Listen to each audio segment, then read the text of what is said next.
दोस्तों नमस्कार। दोस्तों आज फिर हम आप लोगों के बीच एक बहुत ही अच्छे टॉपिक पर चर्चा करने जा रहे हैं। दोस्तों आज हम जिस टॉपिक के ऊपर चर्चा करने जा रहे हैं वह टॉपिक है कि अगर मान के चलिए कि तीसरा विश्व युद्ध हो जाता है तो इंश्योरेंस यानी कि बीमा पर क्या प्रभाव पड़ेगा या बीमा का क्या होगा। दोस्तों हम लोग जब फील्ड में जाते हैं तो अक्सर लोग यह सवाल पूछते हैं। दोस्तों उनका सवाल पूछना भी उचित है, तो मैंने सोचा कि क्यों नहीं इस सवाल पर वीडियो ही बना देता हूं कि जिनके भी डाउट होंगे वो डाउट क्लियर होंगे। और दोस्तों इस सवाल का जवाब हर किसी को मालूम ही होना चाहिए, क्योंकि दोस्तों एक एक रुपया लोग खून पसीना एक करके किसी प्रकार का पॉलिसी लेते हैं, इंश्योरेंस लेते हैं, तो ये जानकारी होनी ही चाहिए। दोस्तों पॉलिसी बहुत प्रकार के होते हैं। यूलिप पॉलिसी होते हैं, ट्रेडिशनल पॉलिसी होते हैं, जिसको कि आपको LIC वाले अलग नाम रखे हैं, वो लोग इंडोमेंट प्लान बोलते हैं, हम लोग ट्रेडिशनल प्लान बोलते हैं। दोनों एक ही हैं, बस नाम का फर्क है। दोस्तों गारंटेड प्लान होते हैं जो आजकल लगभग सभी कंपनियों के पास आ गया है। दोस्तों सभी के बारे में मैं एक एक करके चर्चा करूंगा कि अगर आप कौन सा प्लान लिए हैं तो आपके प्लान पर कौन सा प्रभाव पड़ेगा अगर तीसरे विश्व युद्ध हो जाता है तो। दोस्तों अब प्लान कराने का तरीके अलग अलग होते हैं।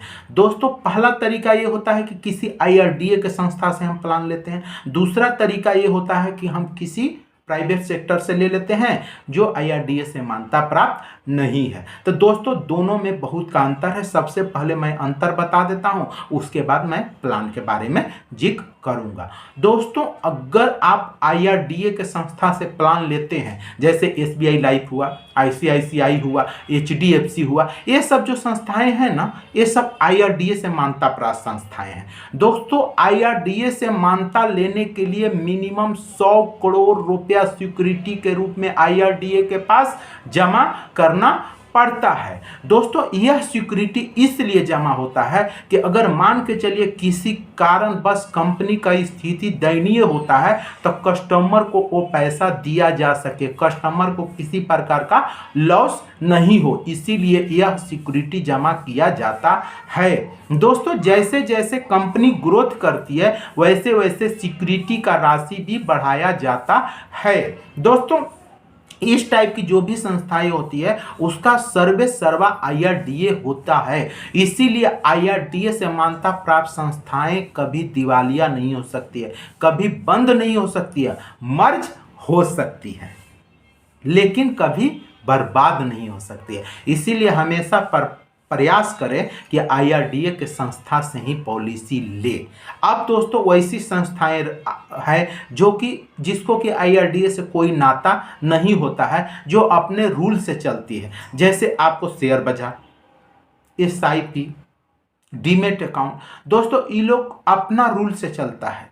यह इस संस्थाएं में आपका पैसा डूब भी सकता है और बहुत अधिक मिल भी सकता है, इसका कोई गारंटी वारंटी कुछ भी नहीं होता है, इंश्योरेंस भी इसमें कुछ भी नहीं होता है। तो अगर दोस्तों आप इस टाइप के संस्थाएं से पॉलिसी कराए हैं, जैसे आप शेयर बाजार कराए हैं, SIP कराए हैं, आप डीमेट अकाउंट कराए हैं, इस टाइप का अगर आप इन्वेस्टमेंट किए हैं, अगर तीसरा विश्व युद्ध हो जाता है उसके कारण अगर आपका देश का स्थिति खराब हो जाता है तो आपका पैसा डूब भी सकता है टोटल, क्योंकि इसका कोई माई बाप नहीं होता है। दोस्तों अब बात रही कि IRDA के जो संस्थाएं हैं, तो दोस्तों IRDA के संस्थाएं में जो लोग यूलिप प्लान कराए हैं उनको 4 से 8% मिलेगा तो मिलेगा, यानी कि वो जो जमा किए हैं वो उनसे ज़्यादा ही मिलेगा, कम मिलने वाला नहीं है। तो दोस्तों यहाँ भी रिस्क बहुत कम है। अब दोस्तों रहा ट्रेडिशनल प्लान, LIC वाले बोलते हैं इंडोमेंट प्लान। दोस्तों अगर इस टाइप के आप प्लान लेते हैं तो यह प्लान काम कैसे करता है, सबसे पहले इस बात को समझिए। दोस्तों जो ट्रेडिशनल प्लान होते हैं वह काम कैसे करता है, उसका मेचुरिटी का फार्मूला होता है sum assured plus bonus plus terminal bonus. दोस्तों अगर आपका पॉलिसी टर्म 15 साल से अधिक का है तो आपको टर्मिनल बोनस मिलता है, अगर 15 साल से कम का है तो आपको सिर्फ बोनस मिलता है, टर्मिनल बोनस नहीं मिलता है। तो दोस्तों अगर आप ट्रेडिशनल प्लान लिए हैं, जिसको कि इंडोमेंट भी बोला जाता है, इंडोमेंट प्लान लिए हैं, तो आपको सम एश्योर्ड तब मिलेगा ही, ये आप डायरी में लिख लीजिए, लेकिन बोनस कितना मिलेगा इसका कोई गारंटी नहीं होता है, क्योंकि दोस्तों बोनस डिसाइड होता है कंपनी के ग्रोथ पर। जैसे अभी देखिए LIC लगातार घाटा में चल रही है, आप हाल में ही टीवी में सुने होंगे कि LIC बहुत सारा अपना पैसा निवेश कर दिया है अदानी में, और अदानी लॉस में जा रहे हैं, जिसका प्रभाव LIC पर बहुत बुरा पड़ सकता है।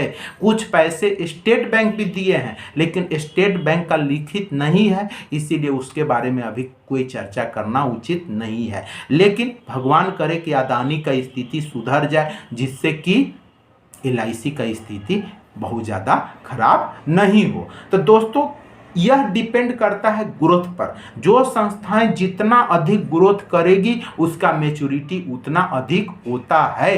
तो इसीलिए आप लोग प्रयास करें कि हमेशा वैसी संस्थाएं से पॉलिसी लें जो संस्था लगातार ग्रोथ कर रही हो। आप किसी भी प्रकार का पॉलिसी लेने से पहले एडवाइजर से 1-2 सवाल जरूर पूछें कि आप जो संस्था का पॉलिसी दे रहे हैं वह संस्था कितना ग्रोथ में चल रही है या कितना घाटा में चल रही है। जो कंपनी ज़्यादा ग्रोथ में चल रही है उसी का पॉलिसी ले। अगर तीसरा विश्व युद्ध होता भी है तो आपको कोई प्रभाव नहीं पड़ेगा, आपको सम एश्योर्ड तो मिलेगा ही, लेकिन बोनस कितना मिलेगा, 4 की 5 की 6 की 8, इसका कोई डिसाइड नहीं है। फिर भी यहाँ पर टेंशन नहीं है, आपका पैसा डूबने की कोई संभावना नहीं है।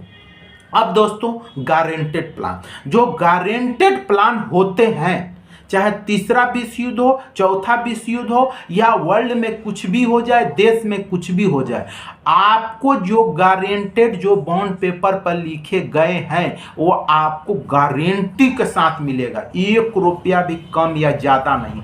जो आपको बॉन्ड पेपर पर लिखा गया है वो गारंटी के साथ मिलेगा, चाहे तीसरा विश्व युद्ध हो या चौथा हो, 5वां हो, कितनों विश्व युद्ध हो। सबसे पहले गारंटेड जो प्लान लिए हैं उनको गारंटेड राशि दिया जाता है, उसके बाद दूसरे प्लान के बारे में सोचा जाता है। इसीलिए दोस्तों अभी जो वर्ल्ड का सिचुएशन बना हुआ है, हम लोग जब भी टीवी खोल रहे हैं तो यूक्रेन रूस युद्ध, तो चाइना अमेरिका युद्ध, तो दोस्तों यानी कि टीवी पर अगर 1 मिनट आप टीवी खोल के बैठिए ना तो आपको 45 मिनट युद्ध ही युद्ध नजर आ रहा है। यानी कि दोस्तों आप इससे यह अंदाजा लगा सकते हैं कि अभी वर्ल्ड का स्थिति सही नहीं चल रहा है। तो इसीलिए दोस्तों इस सिचुएशन में आप लोग प्रयास करें कि IRDA का संस्था का ही पॉलिसी ले, गारंटेड ले, ट्रेडिशनल ले, यूलिप ले। किसी भी प्रकार का आप लोग शेयर बाजार में इन्वेस्ट करने से बचें, किसी प्रकार का SIP में इन्वेस्ट करने से बचें, क्योंकि SIP लगातार 1 साल से घाटा में चल रहा है, लगातार 1 साल से। तो SIP तो बिल्कुल ही नहीं कराएं। शेयर बाजार वही लोग कराएं जिनको कि बहुत ज़्यादा एक्सपर्ट नॉलेज हो, जो बहुत ज़्यादा एक्सपर्ट हो वही करें, ना तो बच के रहें। दोस्तों डीमेट अकाउंट में भी वही लोग जाएं जो बहुत ज़्यादा एक्सपीरियंस होल्डर हैं, ना तो इससे भी बच के रहें। दोस्तों इसका फ्यूचर अच्छा नहीं है। और वैसे भी दोस्तों जुआ होता है। मैं तो प्रत्येक लोगों को सलाह देता हूं कि जुआ मत खेलिए। जुआ का आदत बहुत ख़राब आदत है, जो कि एक दिन आपको बर्बाद भी कर सकता है। दोस्तों जुआ के कारण ही महाभारत हुआ था, आप लोग को शायद याद ही होगा। इसीलिए दोस्तों जुआ से बच के रहिए, IRDA के संस्था में इन्वेस्ट करिए, गारंटेड ट्रेडिशनल यूलिप प्लान ही लें और सोच समझ के लें। प्लान कभी भी ऑनलाइन नहीं लें, किसी भी बैंक से नहीं लें, किसी भी पढ़े लिखे अच्छे एडवाइजर से लें।